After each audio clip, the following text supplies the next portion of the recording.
پورا کیا گیا کہ تورات کے بیان کے مطابق خداوند خدا نے آدم پر بھاری نیند بھیجی کہ وہ سو گیا، اور اس نے اس کی پسلیوں میں سے ایک پسلی نکالی اور اس کے بدلے گوشت بھر دیا، اور خداوند خدا اس پسلی سے جو اس نے آدم سے نکالی تھی ایک عورت بنا کر آدم کے پاس لایا، اور آدم نے کہا کہ اب وہ میری ہڈیوں میں سے ہڈی اور میرے گوشت میں سے گوشت ہے، اسی سبب سے وہ ناری کہلائے گی کیونکہ وہ نر سے نکالی گئی۔ لیجیے، دنیا کے مشکل ترین مسئلہ کا حل مل گیا۔ جب ایک مرد اور ایک عورت وجود میں آ گئے تو نسل انسانی کے آگے چلنے میں دشواری کیا باقی رہ گئی؟ کیونکہ یہ افسانہ دلچسپ بھی تھا اور ذہن انسانی کی ایک بہت بڑی الجھن کے دور کرنے کا موجب بھی، اس لیے یہ بڑا مقبول ہوا اور رفتہ رفتہ عالمگیر بن گیا، حتیٰ کہ اب یہ بتانا بھی مشکل ہو گیا ہے کہ دوسرے اہل مذاہب نے اسے تورات سے مستعار لیا تھا یا محرف تورات کے افسانہ نگار نے اس کا پلاٹ کہیں اور سے اچک لیا تھا۔ یہ افسانہ ساری دنیا میں عام اور مقبول ہو کر حقیقت کی شکل اختیار کر چکا تھا کہ آج سے 1500 سال قبل عرب کی سرزمین میں نبی آخر الزمان صلی اللہ علیہ وسلم مبعوث ہوئے، اور آپ نے وحی کی زبان سے اعلان فرمایا کہ انسانی تخلیق کی ابتدا کا یہ تصور ذہن انسانی کا تراشیدہ ہے۔ سب سے پہلے نہ کوئی ایک فرد مٹی سے بنایا گیا تھا، نہ اس کی پسلی سے عورت نکالی گئی تھی۔ نوع انسان سطح عرض پر زندگی کے سلسلہ ارتقاء کی آخری کڑی ہے، جس کا ملخص یہ ہے کہ خدائے کائنات کی اسکیم کے مطابق غیر ذی حیات مادہ ان آرگینک میٹر اور پانی کے امتزاج، یعنی قرآن کے الفاظ میں تین لازب سے چپچپی مٹی سے زندگی کا اولی جرثومہ لائف سیل ظہور میں آیا، جو جوش نمو سے 2 حصوں میں بٹ گیا۔ اس کا ایک حصہ نر کی خصوصیات کا حامل تھا اور دوسرا مادہ کی۔ اس سے زندگی آگے بڑھنی شروع ہوئی اور جرثومات سے کیڑوں مکوڑوں کی شکل میں آئی، وہاں سے ارتقائی منازل طے کرتی ہوئی آبی حیوانات اور پھر خشکی کے جانوروں کی صورت میں جلوہ پیرا ہوئی۔ اس سے آگے حیوانات کا سلسلہ شروع ہوا اور وہ اپنے ارتقائی مراحل طے کرتا پیکر انسانی میں نمودار ہو گیا۔ میں اس سے زیادہ تفصیل میں نہیں جانا چاہتا، اس لیے کہ پرسوں ہی رات محترم قبلہ ڈاکٹر سید عبدالوجود صاحب نے اپنے بڑے ہی بصیرت خدا لیکچر میں سلائیڈز کے ذریعے سے سائنس اور قرآن کی روشنی میں یہ بتایا تھا کہ کس طرح زندگی کا اولی جرثومہ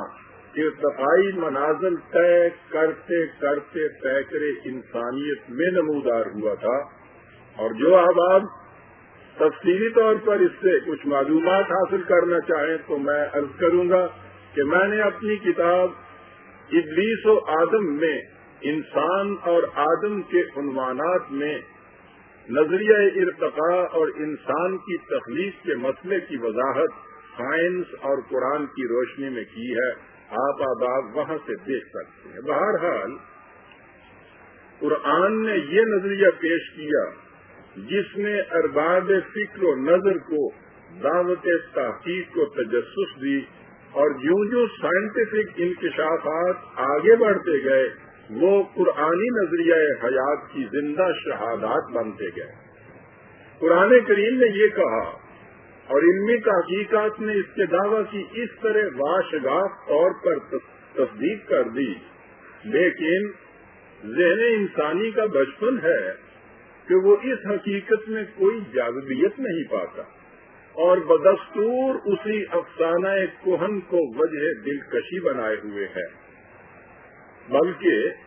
جیسا کہ ہر افسانے کے ساتھ ہوتا ہے، مرور زمانہ نے اس کے خاکہ میں طرح طرح کی رنگامیزیاں کر دی ہیں، اور حیرت اندر حیرت کہ یہ داستان گوئی اس قوم کے لٹریچر کی باعث زینت بن رہی ہے جو قرآن مجید کو خدا کا کلام مانتی ہے، اور قیامت بالائے قیامت کہ وہ ان افسانہ ترازیوں کو منسوب کرتی ہے اور غلط منسوب کرتی ہے اس ذات اقدس و اعظم صلی اللہ علیہ وسلم کی طرف جس نے دنیا کو علم و حقائق کی ایسی درخشندہ و تابناک شمع یعنی قرآن کریم عطا کی۔ سنیے کہ اس قوم کے ہاں یہ افسانہ کن الفاظ میں دہرایا جاتا ہے۔ ہمارے ہاں تفسیر ابن کثیر کو بڑا معتبر مانا جاتا ہے۔ اس تفسیر میں تخلیق آدم کے سلسلے میں پہلے یہ مذکور ہے کہ فرشتے بدھ کے دن پیدا ہوئے، جنات جمعرات کے دن اور آدم جمعے کے دن۔ تاریخ نہیں دی، صرف دن دیے ہوئے۔ آدم کی پیدائش کے متعلق لکھا ہے کہ پھر آدم علیہ السلام کی مٹی اٹھائی گئی جو چکنی اور اچھی تھی، جب اس کا خمیر اٹھا تب اس سے آدم کو اللہ تعالیٰ نے اپنے ہاتھ سے پیدا کیا، اور 40 دن تک وہ یوں ہی پتلے کی شکل میں رہے۔ ابلیس آتا تھا اور لات مار کر دیکھتا تھا کہ وہ بجتی مٹی تھی جیسے کوئی کھوکھلی چیز ہو۔ پھر وہ ابلیس اس کے منہ کے سوراخ سے گھس کر پیچھے کے سوراخ سے جا نکلتا تھا، اور پھر وہاں سے گھس کر منہ کے سوراخ سے باہر آتا جاتا تھا۔ پھر جب اللہ نے ان میں روح پھونکی اور وہ سر کی طرف سے نیچے کی طرف آئی تو جہاں تک پہنچتی رہی خون گوشت بنتا گیا۔ جب ناف تک پہنچی تو وہ اپنے جسم کو دیکھ کر خوش ہوئے اور جھٹ سے اٹھنا چاہا، لیکن نیچے کے دھڑ میں روح نہیں پہنچی تھی، اس لیے اٹھ نہ سکے۔ جب روح سارے جسم میں پہنچ گئی اور چھینک آئی تو کہا الحمدللہ رب العالمین۔ اللہ تعالیٰ نے جواب میں کہا یرحمک اللہ۔ یوں ان تفاسیر کی روح سے آدم پیدا ہوئے۔ اس کے بعد ان کی بیوی کی پیدائش کے سلسلے میں لکھا ہے کہ آدم تن تنہا تھے، ایک دن آپ پر نیند کا غلبہ ہوا تو آپ کی بائیں پسلی سے حضرت حوا کو پیدا کیا گیا۔ جاگ کر انہیں دیکھا تو پوچھا کہ تم کون ہو؟ انہوں نے کہا کہ میں ایک عورت ہوں اور آپ کے ساتھ رہنے اور تسکین کا سبب بننے کے لیے پیدا کی گئی۔ عورت کے پسلی کے سلسلے میں پسلی سے پیدا کیے جانے کے سلسلے میں اس تفسیر میں لکھا ہے کہ حدیث میں ہے کہ عورت پسلی سے پیدا کی گئی ہے اور سب سے بلند پسلی سب سے ٹیڑھی ہے، بس اگر تو اسے بالکل سیدھی کرنے کو چاہے گا تو توڑ دے گا، تو اس میں کچھ کڑی باقی چھوڑے ہوئے اس سے فائدہ اٹھانا چاہیے۔ یہاں تک افسانہ کچھ پھیکا پھیکا سا تھا۔ اب دیکھیے کہ اس میں رنگینیاں کس طرح سے پیدا کی گئی۔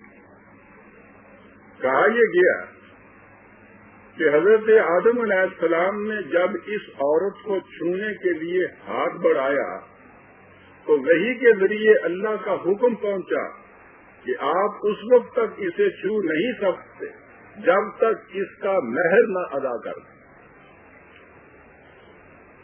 حضرت آدم نے پوچھا کہ یہ پروردگار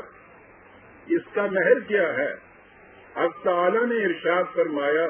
کہ اس کا مہر یہ ہے کہ محمد اور آل محمد صلی اللہ علیہ وسلم پر 10 بار درود بھیجا جائے۔ حضرت آدم نے 10 مرتبہ درود بھیجا